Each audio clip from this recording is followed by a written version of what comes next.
Hello everyone, this is Rugio Duelist back with another video. I am here with, it's been a while. I'm here with my Floowandereeze deck once again.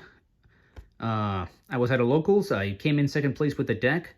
I probably could have won if I didn't do a misplay in the first round.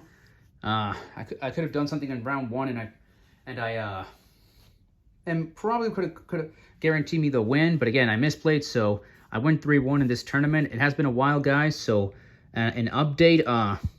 Unfortunately, I chose to sell my Salamangre and my Marincess decks. As much as I love them, this is the deck for me. This is the deck that I love the most. I'm trying my hardest to make the other deck that I showed last time. I believe it was not Floowandereeze or Salamangre or Marincess a competitive deck as possible. That's actually my dream deck to make, with the Egyptian God cards, basically the Egyptian God cards mixed with Tier Elements, Ishizu, and the Horus cards. Because again, I've always loved the Egyptian God cards. So, and I do love the Horus cards, but the best way to consistently bring those out is with Tier Elements, Ishizu. So I will be working on that deck more often once I have huge results, aka top locals. Once again, so I've only been able to do it once. I'll give you more. We'll be more on that a bit later, but for this deck profile, this deck profile, I will be using this exact same deck in an upcoming OTS of the this weekend. It is very, very, very consistent. I do believe it's the most consistent one I made so far, but let's not waste any time. It's been 2 minutes, and it has been some few weeks or like a month now. So let's get right into it. Floowandereeze once again.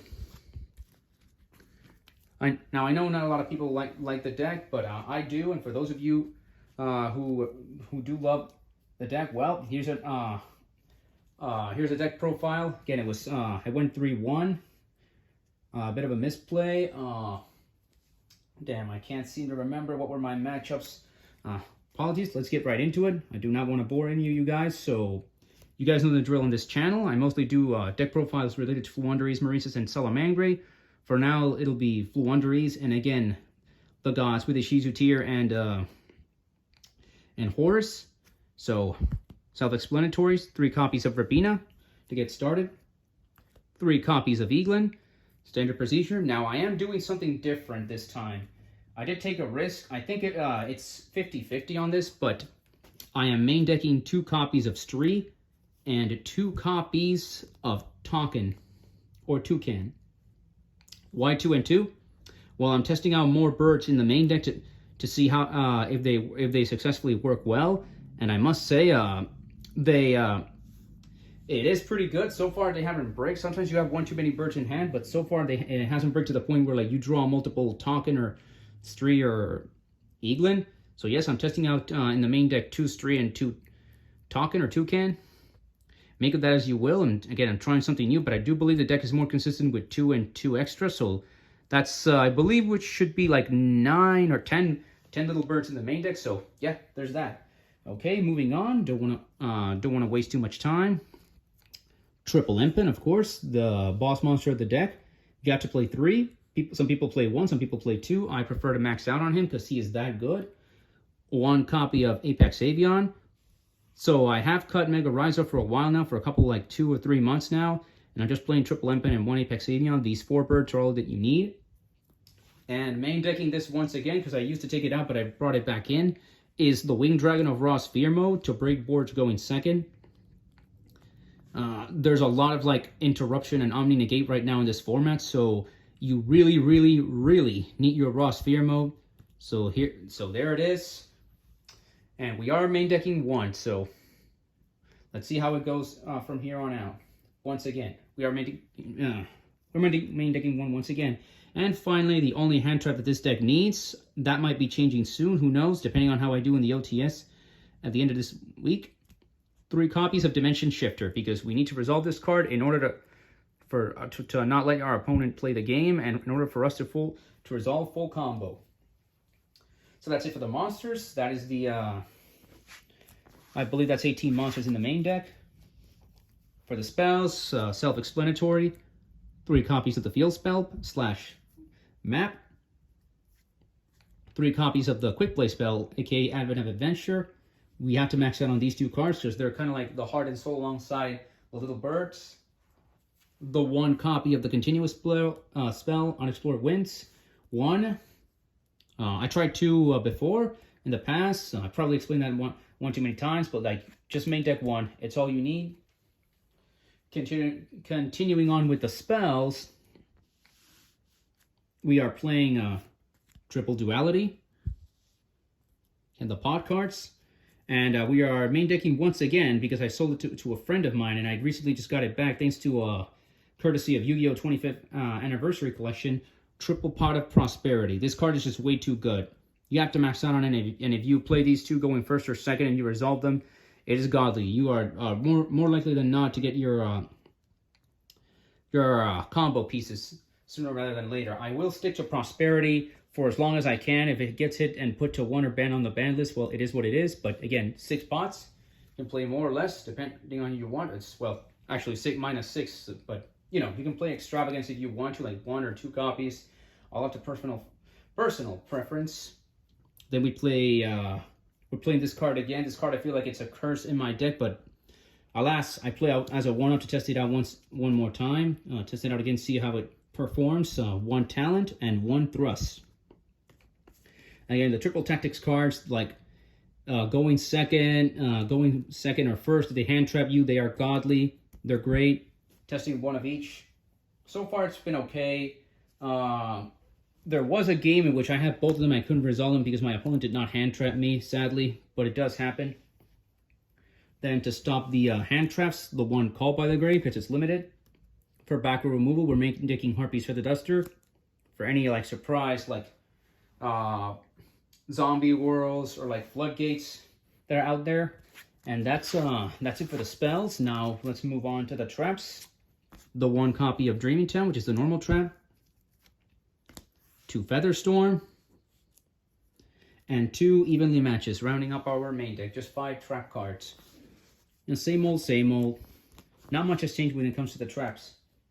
We have decided to cut back to 2 Evenly Matches. We used to play 3. And extra deck, like, well, nothing's changed. 1 win Charmer Verdant. Again, you use like any of your Floowandereeze monsters to bring this out. It was useful in one or two of my games in which I managed to take an opponent's like win attribute monster and like combo off and go to a Link 4 and guaranteed game in a moment where I couldn't use my Floowandereeze, so I had to use my extra deck, which is very rare, but it does happen. 1 Charade, 1 Fairjack, because again, they work well with Floowandereeze if they're sent from the deck to the graveyard, or like if you find yourself in a situation, but again, mostly the extra deck for this deck is fodder. 1 Entis. 1 Topologic Zeroboros. This card is actually pretty good in this deck because it banishes, but it's more so for the grind game, and again, moments where you need to rely on your extra deck to break boards with Floowandereeze. Nightmare Package, Phoenix Unicorn, and Cerberus. 1 Anima. Anima has been working very, very great as of late. New addition to the deck. Linkuriboh. The Underworld Goddess for unaffected monsters. She hasn't been coming up lately. I might choose to cut her or not. Time will tell. Downer Magician / Lyra's Assembled Nightingale, and good old Zeus package. Zeus has not been coming up recently, as well as the Assembled Nightingale. I don't think I'll cut them. I do have something in mind for these cards, but again, mostly, most of these cards are just extra deck fodder for prosperity. And of course, we are playing the Anti-Zeus / Super Star Slayer Typhon Sky Crisis to break boards. This card was very useful recently. I managed to stall a little bit for time. Sadly, my opponent still had an out to it, but again, it can stall for a bit. It can do the job pretty well. It's still a great card nonetheless. Just got to learn how to use it properly for next time. That's it for the extra deck. Guessing I'm a little bit ahead of myself, not letting you know that I was going to the extra deck next. And finally, the side deck. I am testing out this new Spice, but I think I'm going to cut it because it has not been. It did work for this tournament, but it did not work in like the previous other 2. But I think it's very situational. But let's get started For the side deck, a second copy of the Unexplored Winds, because going second, opening up 2 of this is pretty good. If you open up a bird, 2 Cosmic Cyclone for any annoying floodgates, 2 Silent Graveyard for tier elements, 2 Spellbound for purely and Unchained, and any other deck that any other fusion deck or something like that that tries to do, like, you know, shenanigans. 3 Different Dimension Ground / DD Ground. This card is good. It's almost like a replacement for Featherstorm. I might cut it to 2 though, because I did not see it side decking to main decking 3. The main deck was a little bit tight, so I might choose to cut at least 1 and just play 2 in the side deck. I'll be thinking about it in like between tonight and tomorrow. So yeah, there's that. And the final 5 cards. So this is the Spice, the new tech. Sadly, it does not work well as much as I thought it would work. So 1 Light Barrier Statue and Water Barrier Statue, and 3 copies of Gizmek Uka. So the idea behind this is that Gizmek Uka, if you have it in your hand, your opponent special summons a monster from the extra deck, you special summon him, and then you target the monster your opponent controls, preferably water and light, and special summon these any of these 2 barrier statues on your opponent's turn. Sadly, this never came up. I tried doing it, it just never came up. It's a little bit more gimmicky than I thought. It worked for another play that I saw in a regional, but it did not work for me, sadly, here at locals. So I'm gonna do a bit of an update on the deck and maybe do a few changes, and maybe I'll do 1 more deck profile if I do very well at the OTS. But I definitely believe I'm gonna cut this package, because sadly it was not useful. But I did the best that I could, and I came in 2nd place. And so that is it for today. That's it has been a while, so that is the Floowandereeze deck profile. And again, due to my sadly, due to a little bit of like financial situation, I had to sell my Salamangre and my Marincess deck. But I'm sticking with this one, and of course I will make the other one better. How much time will that take? I don't know. But once I do again, I'll only be posting exclusively like to win big events. This was a small event, but again, I really like this version of the deck. It was pretty cool, and I will be using it again on an OTS this weekend. So again, I will make a few changes and see how it performs in the OTS. If nothing happens, well, I guess you guys won't be getting another deck profile, but that's all for today, guys. Have a great day and play if you can.